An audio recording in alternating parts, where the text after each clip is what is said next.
안녕하세요. 주변들의 조민근 변호사. 안녕하세요. 송재승 변호사입니다. 요즘에 네네.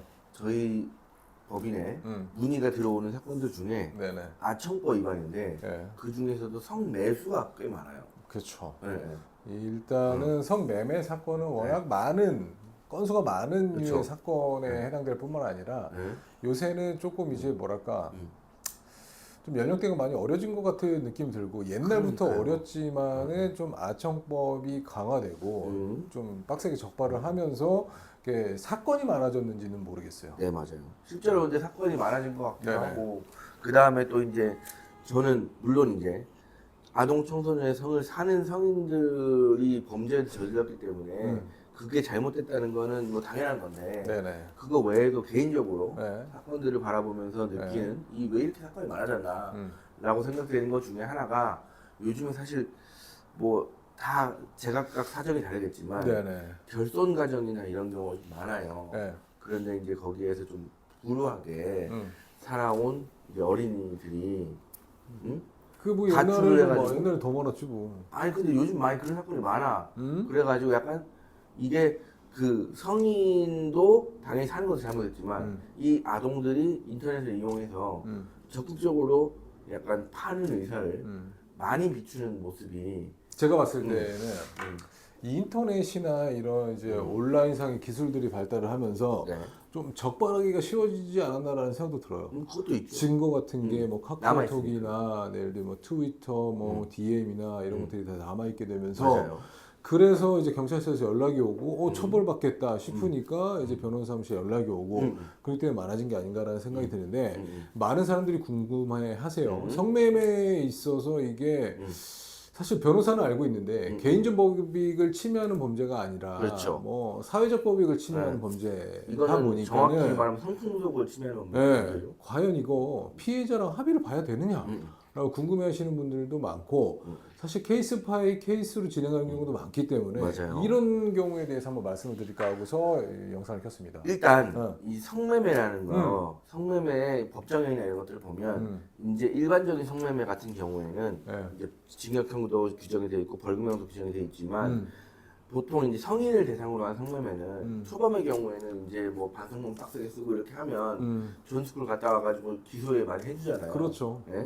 그러다 보니까는 아무래도 음. 그런 이제 성인을 상대로 한 성매매 같은 경우에는 이거 합의를 봐야 되냐 이런 고민이 별로 없었어요. 맞아요. 일단 형도 실제 처벌을 받는 형도 낮게 처벌이 될 뿐만 아니라 뭐 법리적으로도 사회적 법익에 대한 이제 범죄다 보니까 아무래도 그 사람이 딱 피해자로 지정되어 있는 범죄가 아니라서 그렇죠. 당연히 합의를 볼 필요가 없는 합의를 본다는 거 생각도 안 했죠. 생각을 하고 있었어요. 네, 본다는 거 생각도 조차 네. 안 했고, 그죠? 게다가 지금 이제 성매매하고 이게 혼동이 올 수 있는데 저희는 절대 혼동하지 않지만 절대적으로 이거는 구별해야 되는 게 성매매하고 강간은 구별됩니다. 성범죄는 왜냐하면 성매매는 어디까지나 나나 상대방이나 다 성관계에 동의를 했어요. 그렇죠. 다만 그게 이제 중간에 돈이 매개가 된다는 게 문제인 거죠. 그죠? 그렇죠. 근데 전혀 강제성이 없고 그다음에 의사에 반하는 부분도 전혀 없다는 걸 전제로 하는 거예요. 그렇지. 만약에 그 의사에 반하는 게 있고 강제성이 있다라고 하면 당연히 성범죄로 가겠지. 성폭행은 뭐 강제추행 내지 유사강간, 그럼 강간 이런 게 되겠죠. 근데 이게 구독자분들께서 그거 안 헷갈리시고 아니 근데 이게 쓸데없이 자꾸 시간 약간 왜 내가 이런 얘기를 하냐면 이런 것들이 약간 혼동돼 가지고 뭐 다 나쁜 거 아니냐 다 똑같은 거 아니냐 이렇게 생각되는 사람들이 있어요. 이제 아청이라는 글자만 듣고 그렇죠. 네. 그럴 수 있어. 아동 네. 청소년을 상대로 한 범죄다라는 것만 듣고 그러실 수가 있는데 네. 사실 아동 청소년 중에서도 이제 뭐 중고생들 네. 이제 사리 분별이 좀 되시는 그런 분들이 이제 의사 결정을 해가지고 뭐 유사성행위를 하던가 아니면 뭐 그 관계를 맺던가 네. 그래가지고 성립하는 게 성매매고 그렇죠. 말씀 주신 대로 뭐 강제성이나 이런 건 없는 것을 전제로 지금 말씀드리는 거예요. 일단 아청법상 성매수 사건을 살펴보면 규정이 이제 세 가지로 나눠져 있는데 하나는 일반적인 이제 성을 사거나 이런 행위를 했을 때는 2천만 원에서 5천만 원까지 벌금이 나올 수도 있고 그렇죠. 그 다음에 1년에서 10년까지의 징역형이 규정되어 있기도 합니다. 그렇습니다. 네. 징역형이 특수상해랑 이제 법정형이 동일해가지고 그렇죠. 1년에서 10년이면 네, 법정형으로 치면 굉장히 높은 편이에요. 높은 편이에요. 게다가 하한이 규정돼 있어요. 1년짜리로. 네. 그 다음에 이제 또 뭐가 있냐? 성을 실제로 사는 행위가 기수에 이르지 않았더라도 성을 살려고 유인을 하거나 내지는 성을 살 것을 권유했거나 네. 이렇게 되면 3년 이하의 징역 또는 3천만 원 이하의 벌금형이 또 규정이 돼 있어요. 네네네. 그다음 마지막으로 이 대상 미성년자가 16세 미만이다 라고 하면 그 위 1, 2항 규정을 곱하기 2분의 1씩 가중할 수 있게 돼 있어요. 네. 이런 규정들이 있어서 사실 아청법상 성매수는 일반적인 사건들에 비해서 훨씬 법정형이 높은 편에 속한다라는 거거든요. 그렇죠. 그럼 이거 어떻게 낮출 거예요? 어떻게 다운시킬 거예요? 그렇기 때문에 저희가 진행한 사건들 중에서는 선별을 해서 피해자라고 볼 수 있는 그 여성의 부모님과 이제 긴밀하게 연락을 해서 합의를 한 사건, 그러니까 처벌 불원 의사를 표시받은 사건도 있습니다, 실제로. 실제로 그렇게 되면 당연히 이제 그런 것들이 개인적 법익을 침해하는 범죄가 아니긴 하지만 네네. 당연히 양형에서 유리한 내용에 다 포함이 되죠. 그렇습니다. 그런데 중요한 거는 뭐냐? 아무래도 법정 대리인과 합의를 해야 되기 때문에 경우에 따라서는 아무리 노력을 해도 합의가 안 되는 경우도 있기 때문에 네. 합의를 처음에 시도할지 말지에 대한 고민이 큰 범죄다라고 말씀드릴 수 있을 것 같아요. 맞아요. 이게 실제로 이제 내가 강제한 것도 아닌데 왜 합의해야 돼요라고 생각하시는 분도 있고, 네. 그다음에 이제 합의를 막상 하려고 해도 이게 그 일반적인 또 성범죄가 아니다 보니까 피해자 복선이 제대로 설명되지 않은 경우도 많고, 그렇죠. 그다음에 그러다 보면 결국은 법정 대리인인 부모하고 얘기를 해야 되는데 이게 또 이게 참 이런 얘기 하기 싫은데 부모님이 애들 케어를 잘 안 하시는 분도 있어요. 그런 경우가 사실 많죠. 관심이 없어요. 많은데 또 거기서 끝나면 다행인데 아무래도 금전적으로 손해배상을 어느 정도 하겠다라는 의사표시를 했음에도 불구하고 이제 조금 뭐랄까 많은 좀 우리 법률적인 관행에 비해서도 너무 월등히 많은 금액을 이야기했을 때가 참 난감한 상황인 것 같아요. 이게 저는 그러니까 이런 경우가 있는 것 같아요. 그러니까 어떤 특정한 미성년자를 상대로 해서 수많은 남성들이 성매수를 한 사건이 있었어요. 네네. 그 부모님이 한몫 잡자는 작정을 하고 오셨어요. 그런데 이제 막상 예를 들면 저는 한몫 잡겠습니다 이렇게 얘기한 게 아니기 때문에 그렇게 얘기는 안 저는 하죠. 개인적으로 그렇게 표현하는 거에 대해서는 반대예요. 왜냐? 그래서, 부모 입장에서는 당연히 자녀가 맞아요. 어떤 피해를 입었다고 한다면은 당연히 합의금을 최대한 많이 받는 게 맞는 맞는 말이에요. 사람이고 대리를 하는 사람에서 그게 이제 그 뭐 신뢰 관계의 원칙이 맞는 거잖아요. 그런데 뭐 돈을 많이 받겠다고 해가지고 뭐 한몫 잡겠다라고 표현했다. 맞아요. 뭐 이게 그럴 수 맞는 있죠. 얘기야? 뭐 이상한 소리를 아니, 하고 있어. 근데 그만큼 이거 맞는 얘기입니까, 여러분?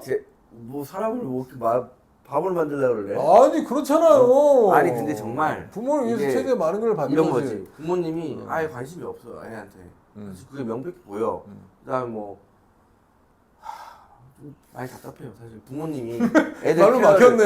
애들 지금. 케어를 잘해야 되는데. 네? 그럼에도 저도- 불구하고 저희 그 성매수 뭐 남이든 여든 하여튼 그 매수를 했던 사람을 대리하고 변호하는 이제 변호사 입장에서는 최대한 이제 피해자의 좀 아픔을 어루만지고 그렇죠. 합의 금액을 낮추기 위해서 최선의 노력을 다해야 되는 거기 때문에 아싸리 막 연락 자체가 안 되는 그 부모님보다는 연락이 돼서 그 합의 다행이죠. 금액이라도 많이 부르는 그 부모님이 오히려 그나마 낫죠. 오히려 연락이 안 되면 답이 성매수한 없으니까. 사람 입장에서는 이제 합의 보기 좀 수월해요. 근데 뭐 사실 잘못한 건 잘못한 거기 때문에 합의금을 줘야 되는 건 당연히 맞는데 이제 이 부모님들이 거의 강간에 준해서 뭐 합의금을 요구한다든가 그거보다 높은 수준의 합의금을 요청한다든가 그렇죠. 뭐 이런 경우가 사실 많긴 하죠. 그렇죠. 그럴 때는 좀 경우에 따라서는 뭐 형사 공탁도 한번 생각을 해봐야 되겠죠. 그렇죠.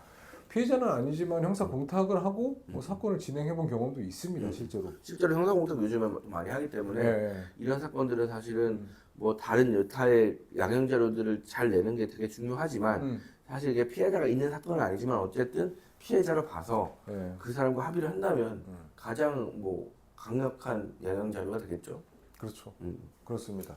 어쨌든 정상관계 자료를 많이 제출해가지고 이제 의뢰인의 형을 낮춰야 되겠다라고 생각한다면은 당연히 피해자 이게 법리적인 피해자는 아니지만은 피해자로 특정할 수 있는 그 여성 내지는 그 여성의 부모님과 합의를 한다면은 조금 더 많은 성처를 받을 수는 있을 것 같아요. 맞습니다. 근데 만약에 합의가 되지 않았을 때 그때의 양형은 어떻게 되느냐? 대해서도 간단하게 말씀드려 볼까요? 실제로 합의가 되지 않는다고 하더라도 네. 이게 벌금형도 규정돼 있고 그다음에 징역형이 있긴 하지만 네네. 집행유예가 가능한 사안이기 때문에 뭐 합의가 안 된다고 해서 무조건 실형하거나 그런 건 아니에요. 그래서 초범이고 또 죄질 자체가 그렇게 좀 악질이거나 그렇지 않으면은 아무래도 초범이고 좀 용서의 여지가 있으면은 집행유예 내지는 벌금형으로 마무리되는 경우도 꽤 많다라고 그렇죠. 말씀드릴 수 있어요. 이게 사실 벌금형도 하한이 2천이라서 굉장히 높은 편이에요.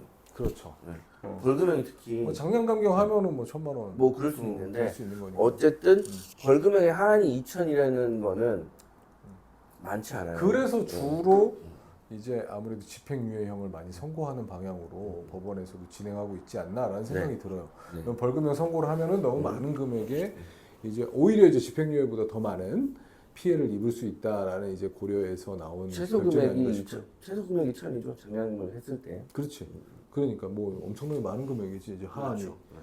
그렇습니다. 그렇다고 한다면은 뭐 그러면은 뭐 어차피 집행유예나 벌금 나올 거 변호인 선임할 필요 없는 거 아니냐? 그렇죠. 그거는 그건 아니에요. 아니죠. 왜 그러냐? 장관 실형으로 나와요. 행위태양 같은 경우 뭐 여러 명과 함께 했다거나 아니면은 직접적인 성관계를 맺었다거나 이런 경우에는 당연히 실형을 염두에 두고 사건을 진행해야 되기 때문에 최선을 다해서 방어해서 형을 낮출 필요는 있습니다. 우리 예전에 그 미국 프로야구에서 잘 나갔던 강정호 선수가 음주운전 3번째인가 걸렸잖아요. 네.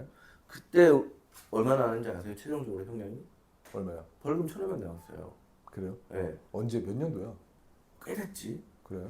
그래도 그러면 뭐 그때는 그런 근데 시절이지. 어쨌든 그때 3번째인데 집행유예도 아니고 벌금 1,500만 원 나왔었거든요. 근데요? 근데 사실 음주운전 3번째 무슨 상관이야 지금? 아니 제가 얘기하는 건 이해가 안 돼서 그래. 얘기 빨리 들어봐야 얘기해. 하고 있잖아. 응. 음주운전 3번째 벌금 1,500인데 이 아청법 성매수의 하한이 1,000이라는 거는 아청법 성매수의 하한이 그 정도로 높다는 거 아니냐 이런 얘기를 하려고 하는 겁니다. 그래요? 응. 그뭐 어쩌라고? 얘기하면 안 돼? 얘기하면 아, 안 되냐고. 본인이 얘기하려는 게 뭐야? 너무 높다? 아니 끝! 그러니까 다른 거보다 훨씬 높은 편에 속한다. 그렇지. 높은 편이니까 아무래도 그냥 단순 성매매다라고 생각해서 안일하게 대처하다 보면은 마지막에 큰 꼴 다칠 수 있으니까 조심해야 될 필요는 있을 것 같아요. 그리고 그렇습니다. 사실 이게 미성년자를 왜 그런지 모르겠는데 왜 미성년자하고 성매수를 해? 아 그런 얘기하면 뭐 할 거야 지금? 아 무슨 말도 안 되는 뭐 도덕적 얘기해서 지금 잘라주세요. 미안해요. 어쨌든 저희가 이런 사건 같은 경우에 실제로 진행을 한 경험이 없는 분들이라면 변호사님마저도 이거 뭐 합의 안 봐도 돼요. 이거 뭐 별거 아니에요. 뭐 성매수인데 뭐 이렇게 조언을 하는 사람이 심지어 있을 뿐만 아니라 본인이 당사자임에도 불구하고 안일하게 생각하고 대응하시는 분들이 생각보다 있어요. 많아서 네. 저희가 한번 영상을 켜서 맞아요. 이런 사건이어서 뭐 피해자가 없는 범죄에 해당하지만 그럼에도 불구하고 사안의 경중에 따라 가지고 뭐 재범이거나 이럴 때는 어떻게 해서든 피해자랑 재범이면 합의를 정말 위험하죠. 그렇지 네. 피해자랑 합의를 보고 사건을 진행하는 경우도 덜어 있다. 그렇죠. 라는 말씀 여러분들께 드리면서 혹시라도 궁금한 사항 댓글로 남겨주시면 답변 드리도록 하겠습니다. 오늘 저녁 오늘 참 여기까지 하는 거지. 구독과 좋아요 눌러주세요.